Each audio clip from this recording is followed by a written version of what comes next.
The pro-German narrative says that the Germans didn't really have any problems, except logistical, until they got into the city of Stalingrad. Only when they entered the urban area did they lose their amazing blitzkrieg capabilities and got ground down by attritional fighting. Thus, it's Paulus's fault for entering the city, or Madman Hitler's fault as well for wanting to go there in the first place.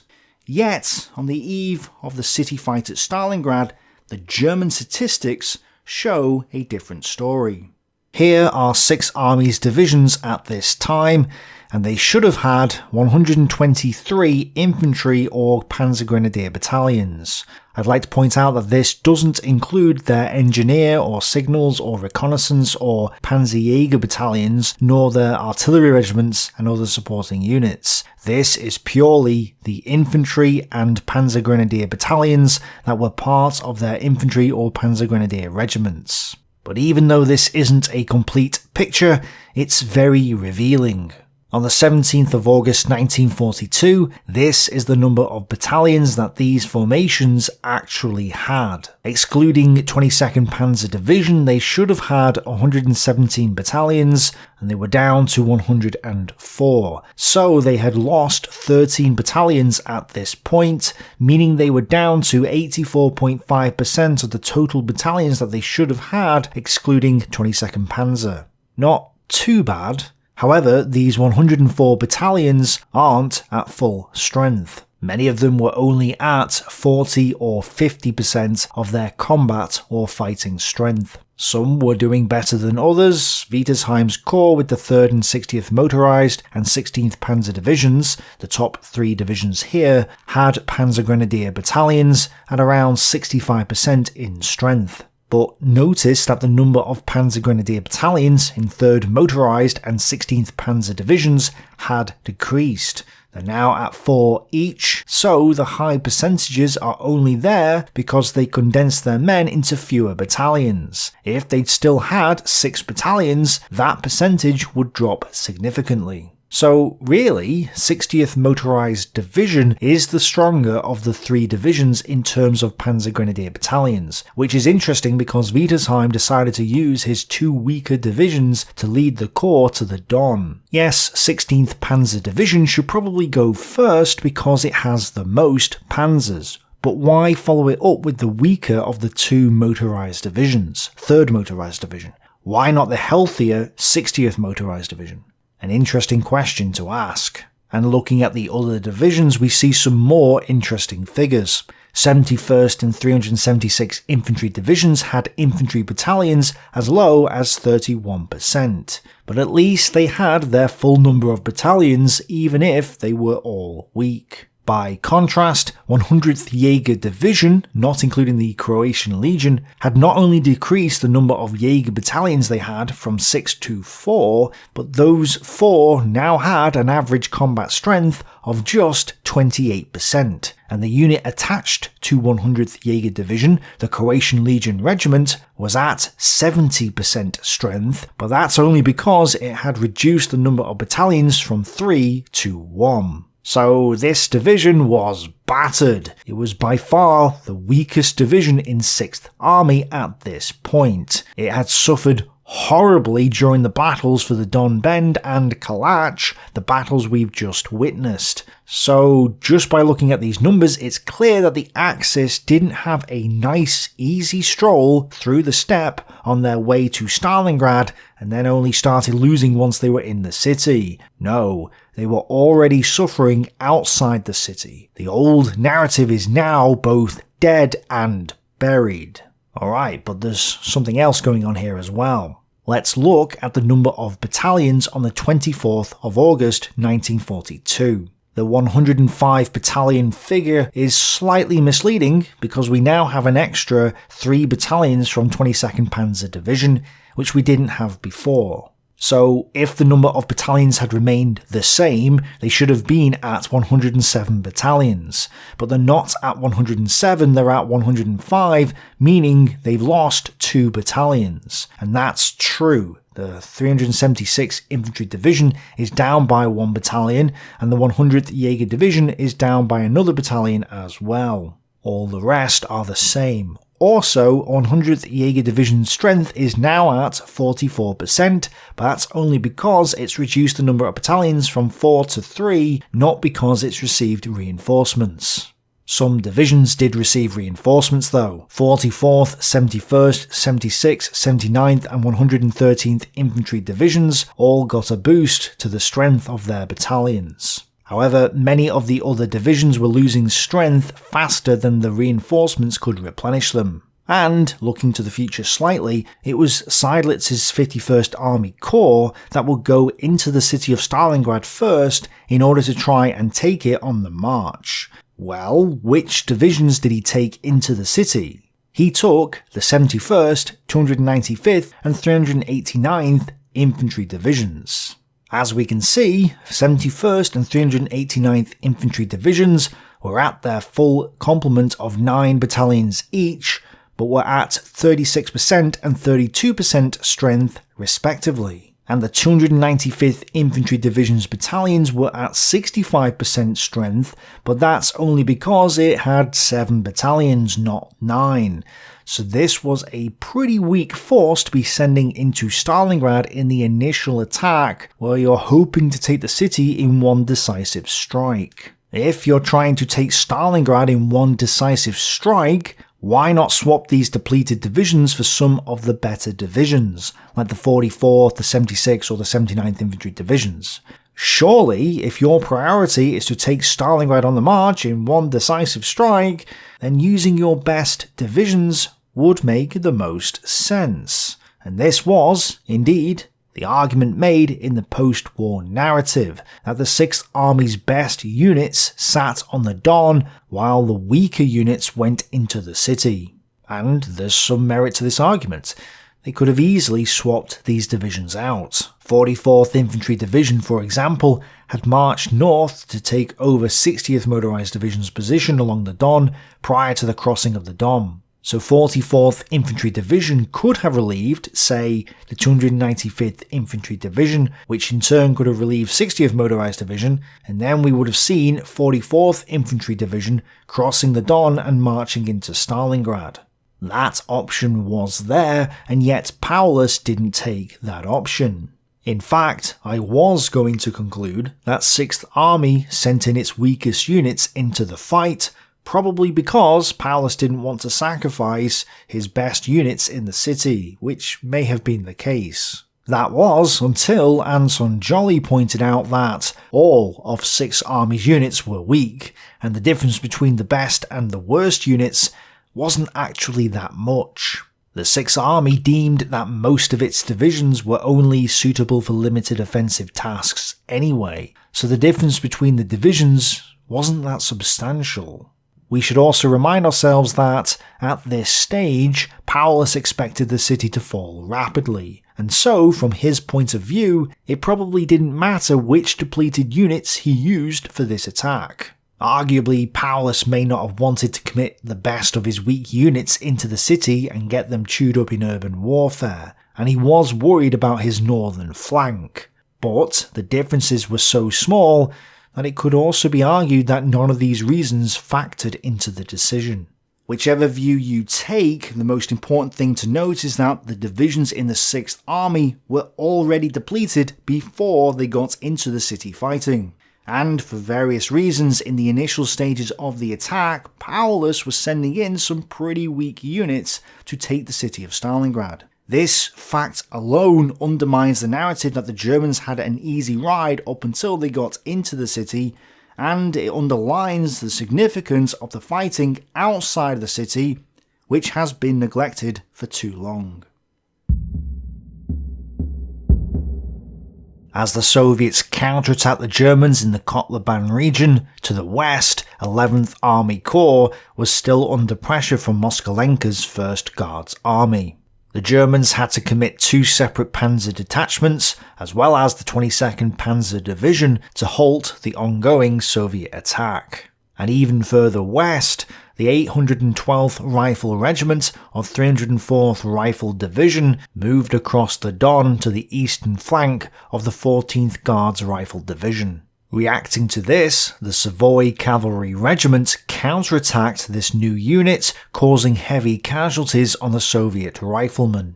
The Soviets also claim to have killed 500 Italians in this action, but this claim is clearly an exaggeration because the Italians had only lost 120 killed and wounded by the 1st of September in 7 days' time. In contrast, by the 1st of September, the 304th Rifle Division had lost 94 killed, 351 wounded, and 603 missing, indicating that the Soviet side were the losers of this engagement. And it's worth pointing out that, as this battle shows, Italian formations were not necessarily the pushovers that some have claimed they were. In the right circumstances, they could be quite effective and could hold their own. And so it's worth bearing this in mind as we move forward.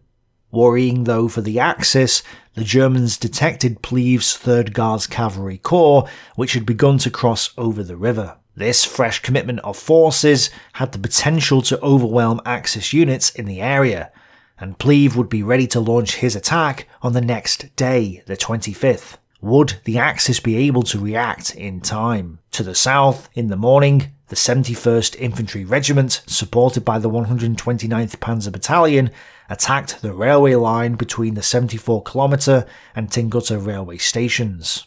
Meeting little resistance, they easily captured the area by mid-morning. With that mission fulfilled, Fremery's units in this area were ordered to move east to join the rest of the division's units in the lake area, where they could guard the army's right flank. This would also relieve elements of the 24th Panzer Division, allowing them to move north and also rejoin the bulk of their division. The Romanians also seem to have been attacking, although details are scarce. Chuikov says he was sent out by Shumilov to see what was happening around Ivanovka. He drove from there towards Vasilevka, where he and his driver suddenly found themselves in no man's land and being shot at by the enemy. Now, Chuikov says they were Germans, but unless he has the date wrong, it's most likely that it was Romanian troops who were firing at him. Either way, they missed, and Chuikov managed to get back to his own lines. However, he happened to be wearing a non-Soviet coat, and the riflemen of the 157th Rifle Division looked upon him suspiciously. Had I not spoken to them in colloquial Russian, we would probably have been met with hand grenades, and my raincoat would have been riddled with machine gun bullets. After this, Chuikov helped direct the division's artillery, which scattered the Romanians moving in the area. And with the help of Kuropatyenko, a counterattack was organised, and the Soviets managed to retake the villages of Vasilevka and Kapkinsky. Otherwise, not much happened in the south, and this is understandable since both sides had their problems. By this point, some of the Soviet units were in such a terrible state that they were no longer combat worthy. As Falk describes in his book, the 64th Army at Stalingrad, between the 126th and 29th Rifle Divisions was the Siberian 208th Rifle Division. Battered by its previous combat and still in the line, this division was down to just 502 men. It had no mortars or artillery either, since they'd all been lost, and only 6 anti-tank guns left. Well, as the Axis assaulted their lines on this day, it was decided to reinforce the 126th Rifle Division with 2 cadet schools, a Guards Mortar Regiment, and allow the division to absorb the remaining troops of the 208th Rifle Division. The 208th wouldn't formally disband until November, but for all intents and purposes, it now ceased to exist. Let us remind ourselves that the 208th Rifle Division had only entered combat on the 2nd of August 1942, after having many of its troop trains blown up by Stuka attacks as the division made its way to the battlefield. It was disbanded in practice on the 24th of August 1942, so it had lasted 22 days. A testament to the ferocious fighting that we've witnessed so far. But of course, this battle has barely begun. In fact, Hott was now planning a new attack in which he hoped to finally reach the city of Stalingrad, which we still haven't got to yet. The aim of this new attack, which would begin on the next day, the 25th of August, was to occupy the high ground northeast of Ivanovka in order to allow a subsequent thrust northwest towards Paulus's army. So, to give as much support to this attack as possible, the 371st Infantry Division was pulled out of the line and sent north, followed shortly by the 94th Infantry Division. Also, as preparation for this, Hauenschildt reorganised his division. The 24th Schutzen Brigade was now in command of the division's 2 Panzergrenadier regiments, while 24th Panzer Regiment, with 85 panzers at this time, was allowed to operate independently. The 243rd Sturmgeschütz Battalion was also in support of Hauenschildt's division, but even with this help, it was clear that the 24th Panzer Division wouldn't be able to advance until Heim's 14th Panzer Division had attacked first and moved up to where 24th Panzer Division was. So Heim would attack first at 0500 hours, once elements of the 371st Infantry Division had moved into the line and freed up Heim's units. Kempf had about 160 tanks, plus more tank destroyers and Stugs, in 14th and 24th Panzer Divisions. And what's worth noting is that not only was there an ammunition shortage at this time, but there was a shortage of practically everything. Urgently necessary lubricant, grease, tyres, supply of Panzer engines, general replacement parts for new type vehicles, suspension springs, bolts and nuts. Still, the Germans had more tanks than their enemy. At this point, 13th Tank Corps had just 37 tanks. And while there were some other depleted tank brigades in the area, many of the Soviet tanks here had actually been transported half complete from Stalingrad and were without engines. But even so, the general lack of tanks on the German side was going to be a problem, since they were the ones who were attacking.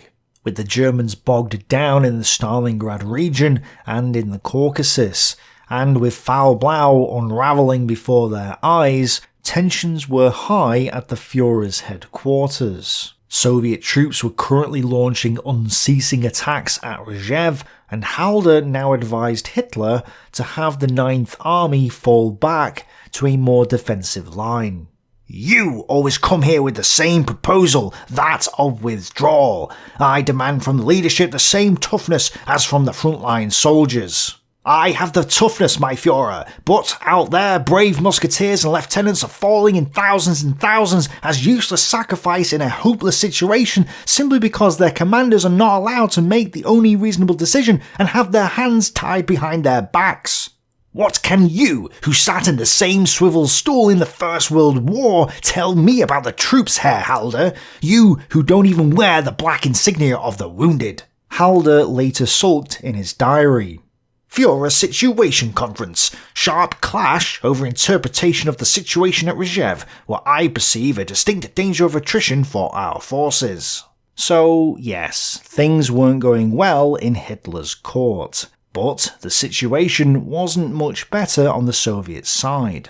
At 2100 hours on the 24th of August 1942, Khrushchev, Chuyanov, Malyshev and Vasilevsky watched as Yeremenko sent his daily report of the situation to Moscow. The previous evening, Vasilevsky had only managed to send 2 short reports to Stalin, who hadn't taken them so well. Now he was about to get the full report, and at 2300 hours, each of these men grimly signed their signatures to the report, which was then sent to Moscow. Now, earlier in the day, Lopatin had asked both Yeremenko and the Red Army General Staff if he could withdraw, and having not got a reply, at midnight he sent in his own report in which he once again asked if he could withdraw. Well, Stalin, who always worked late into the night, read Lopatin's report and agreed with it, so he told Vasilevsky that Lopatin should withdraw to the K defensive line. The problem was that Yeremenko and Vasilevsky were slow to reply to Lopatin, and had previously issued orders for a counterattack, prompted by Stalin's earlier messages. So, having still not got a message from Yeremenko or Vasilevsky, in the end, Lopatin decided to just follow his previous orders and reported to Yeremenko that he was going to try to conduct another counterattack. Stalin also read this new report and was angry that one of his army commanders had no clear instruction from above and couldn't decide what to do. Stalin therefore turned his criticism to Yeremenko and Vasilevsky, arguing that they had failed to establish a decent defence and that their badly conducted counterattacks had done little more than waste their forces. Since they couldn't decide what to do, Stalin decided for them and ordered Yeremenko to counterattack once again. The point is that, at this moment, the Soviet commanders were confused, indecisive, and were issuing conflicting orders. They'd lost both command and control of the situation. And, despite the lack of tanks, Hoth's attack had just begun. Kempt's force advanced towards Solyanka and Ivanovka, with Heim starting first as previously agreed. However, what Hoth and Kempt hadn't realised was that they were now striking into the positions of the next line of defences, the Stalingrad K defensive line. The K line occupied the dominant hilly terrain and contained extensive minefields, entrenched AT and machine guns, bunker positions, and strong field fortifications. Determined Russian infantry formations were occupying these positions, and backing them up were numerous artillery units. It was no wonder that by 0805 hours, 14th Panzer Division was reporting heavy combat with enemy tanks at hills 107.4 to 115.8, all Panzer IV long barrels knocked out, all panzers except 5 are knocked out. 24th Panzer Division staying to cover the flank to the west, advisable for 24th Panzer Division to continue further to the north. Clearly, this wasn't a good start to Hoth's new attack. Because 14th Panzer Division had met tough Soviet resistance, 24th Panzer Division began its advance earlier than expected, slicing between the 422nd and 244th Rifle Divisions of 57th Army. But they also became bogged down in minefields, as Soviet artillery blasted them from all directions. Eventually, they did get through the mines, and 14th Panzer Division did catch up to them. However, their advance didn't go very far, and was stalled in the face of stubborn Soviet resistance. During our advance on Stalingrad, my tank had been knocked out by the Russians 5 times. We were hit. It sounded as if you were inside a bell that got hit with a hammer, and I didn't know what to do. 5 lives were at stake. In a short moment, I yelled into my throat microphone, "Out, out," because we had been hit in the turret. Except for the driver, we all made it out of the tank and were lying behind it on the safe side of the tank. Then they hit the tank a second time. 3 of the crew members and myself survived. The driver had died. At 14:10 hours, Hauenschelt told 48th Panzer Corps, "Bulk of division in hard fighting. This combat is extremely bitter and costly and will continue the entire day. Panzer Regiment still has 13 panzers. 1 Russian tank was hit 10 times without success. 3 were shot up. 2 others withdrew on fire." Also interesting is this: the Grenadiers were amazed to discover that some of the enemy units employed here wore First World War uniforms. Heavy casualties, the loss of many of their panzers, and Soviet counterattacks with 12 tanks from 6th Tank Brigade in support persuaded Hauenschelt that the attack was doomed. After a conversation with Hauenschelt that evening, Hoth called off his entire offensive. And this is definitely worth emphasising. Hoth's 4th Panzer Army had failed to go anywhere, and Shumilov's and Tolbukin's armies had successfully defended against them. So let's just zoom out and look at the bigger picture for a moment. From the German perspective, it's hard to ignore the fact that in this first attack on the city of Stalingrad, it was Hoth who let the side down. Compared to Paulus' 6th Army, 4th Panzer Army had achieved very little in the past few weeks, and that was despite receiving additional forces, including one panzer division from the 6th Army. And yet, in the books, we don't hear much criticism of Hott. When Paulus makes a mistake, he gets called weak, cautious, and indecisive, and yet he was the first to get to the city of Stalingrad. And up till this moment, Paulus had done more damage to the Soviets and had taken more ground and was dealing with more issues and a longer front with more divisions under his belt than Hott was doing. And yet it was Hott who fails to go anywhere. But where's the criticism of Hott? Where's the harsh accusations of weakness just like with Paulus? There isn't any, or very little. The obvious conclusion is that the neglect of the fighting outside of the city in the July and August period results in authors missing this crucial development to the south, shifting the blame to Paulus rather than to Hott, who certainly deserves some of the criticism too. It's not hard to imagine that things could have been different had Hott broken through to the north on the 24th or the 25th of August, racing into the rear areas of the 62nd and 64th Armies. This could have been a disaster for the Soviets outside the city, and may have meant less forces inside the city, allowing the Axis to take it on the march. Obviously there's no way to know if that would have happened or not, but the point is that it wasn't Paulus who failed here, it was Hott. And by the same token, Shumilov and the Soviets really deserve the bulk of the credit for this. Shumilov and his army did the majority of the work and successfully stopped Hott in his tracks. Chuikov gets praise later for his defense of Stalingrad, and that's fine. But up until this moment, Shumilov is really the one Soviet commander who seems to have kept his own army in control, and probably the only one who was able to check the Axis forces that he faced. Even Chuikov had failed to do that when he was in command of the 64th Army earlier in the battle. 6th Army's forces around Abganyerevo managed to keep the situation under control. Within the confines of the maneuver battle between the Don and the Volga, the enemy's advance in 3 weeks of back and forth fighting around a railway siding in the middle of the steppe was minimal. Of course, Tolbukin gets some praise as well. They did not know it at the time, but a significant defensive victory had just been won by forces under the command of General Shumilov and General F.I. Tolbukin of the 57th Army. They had successfully stopped the major German advance from the south. And obviously the heroism, and in some cases desperation, of the Soviet troops fighting to hold the line deserves praise too. But really, Shumilov is probably the man of the hour here.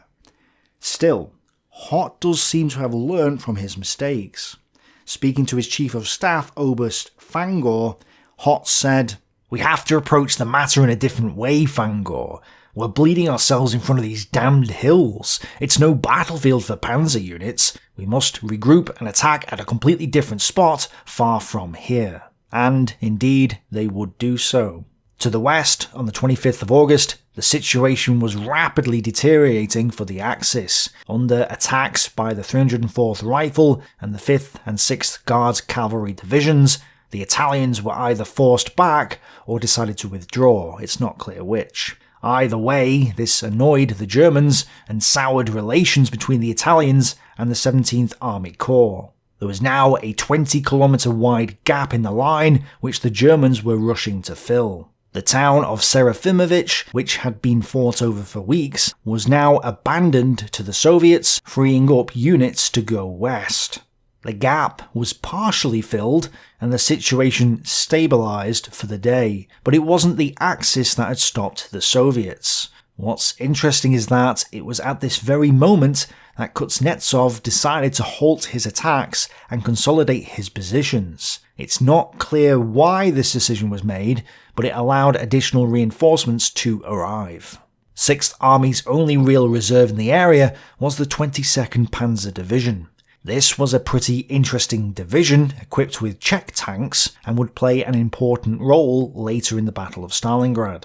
For now though, its task was to protect the Don flank, and Hitler himself ordered it to plug the gap between the Italian and German armies. 22nd Panzer Division, therefore, began to pull itself out of the line and started riding west to fulfill its duty. This left 11th Army Corps to deal with the Soviets in their area, which in the evening struck at the German and Croatian lines. One company of the Croatian Legion panicked and fled, leaving behind some heavy equipment and abandoning a hill they had occupied. The Croatians, supported by the 227th Jaeger Regiment and 2 Stugs from the 177th Sturmgeschütz Battalion, managed to retake the hill by dawn after an overnight struggle, and the situation was stabilised for now.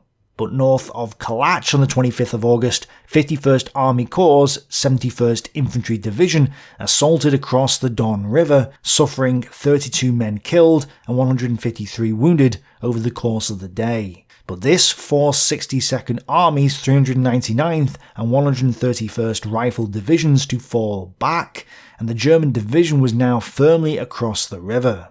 Reacting to this, Lopatin asked Yeremenko if he could withdraw his left wing to the Rashoshka River. But Yeremenko, preparing the Kovlenka and Shtevnev counterattacks, denied Lopatin's request. And he was probably right to do so, since Stalin was still frustrated with both Yeremenko and Lopatin for the failure of their previous counterattacks, and authorizing another withdrawal was probably the wrong political move. Somehow, both generals managed to soothe Stalin's temper by the mid-afternoon, and at 1500 hours, Stalin sent another message saying if Lopatin thought it could succeed, then he would support him in that next attack. I propose to help him fulfill that decision. In this regard, our morning directive concerning the withdrawal of 62nd and 64th Armies cannot be considered obligatory. So, supported by 270 sorties from the 8th Air Army, Yeremenko's forces attempted to smash the Germans in their northern pockets. However, 270 sorties were simply not enough to combat German air superiority, and the fact that Wittersheim's men were trapped in a pocket caused Richthofen to shift the focus of his attacks. He diverted forces from the bombing of Stalingrad city and instead turned them north. As Yeremenko's shock groups concentrated for the attacks, German Stukas unmercifully pounded his troops throughout the entire duration of these attacks, disrupting their combat formations and hindering their timely reaction to altered situations. As a result, the assaults, when they occurred, were late, disorganized, and poorly coordinated. The Luftwaffe claimed 11 Soviet tanks destroyed and 12 artillery pieces, although at one point they also bombed their own troops, probably because the front line was all over the place and they couldn't tell who was who. Still, Group Kovalenka tried in vain to dislodge 3rd Motorized Division, but was repulsed, losing 35 tanks in the process. To the south of the pocket, 2nd Tank Corps attacked again. By this time, however, the Germans had prepared their defences, and Kravchenka barely went a few hundred metres. So, at midday, Kravchenka ordered his tanks to consolidate the hard-won ground that they had gained, and waited for reinforcements to arrive. The result of this unusually cautious approach to combat from the Soviet side had only resulted in the loss of 6 Soviet tanks, and 2nd Tank Corps remained a major thorn in Wittersheim's side. And this thorn was made worse by the fact that German troops in the pocket were now running out of ammunition. Once again, urgently request air supply and ammunition and fuel. Panzer 5cm and 7.5cm ammunition for long barrels critical. Columns no longer getting through. Airdrop once again urgently requested. Paulus gave this final message to Richthofen when he and Paulus met that day, and Richthofen promised aerial resupply in the afternoon. As it happened, the Luftwaffe did conduct supply drops that evening, but most of the canisters fell into no man's land or into Soviet hands, which clearly wasn't good. What's interesting though is that, while Wittersheim's force was surrounded and running out of ammunition, the 16th Panzer Division had the time and ammunition spare to fire at boats that were crossing the river. In the past few days, they'd already sunk several boats carrying civilians over the Volga, and on this day they got another. On their third evening, German panzers sank a paddle steamer taking women and children from the city to the east bank. Hearing screams and cries for help, soldiers asked their commander if they could use some of the prisoners' inflatable boats to rescue them. But the lieutenant refused. "We know how the enemy fights this war," he replied. After night had fallen, the panzer crews pulled their blankets up over their heads so that they did not hear the cries anymore. The 160th Panzer Battalion was still trying to break through to Wiedesheim, but was also coming under attack from the 35th Guards Rifle Division and 169th Tank Brigade, and was unable to advance at all. It was now that Paulus was beginning to realise that there weren't enough forces in the area to break through to Wiedesheim or complete the original goal of securing Stalingrad on the march. So, for now, he ordered Rodenburg to form Kampfgruppe Kegler, which would be spearheaded by Huhn's 160th Panzer Battalion. Kegler was ordered to break through to Borodkin, get supplies through to Wiedesheim, then withdraw, since securing the area with so few forces would be impossible. Therefore, the formations began assembling around Hill 137.2 that evening, with the attack planned to start at 0400 hours the next day. We'll see if they can break through or not next time. Thanks for watching, bye for now.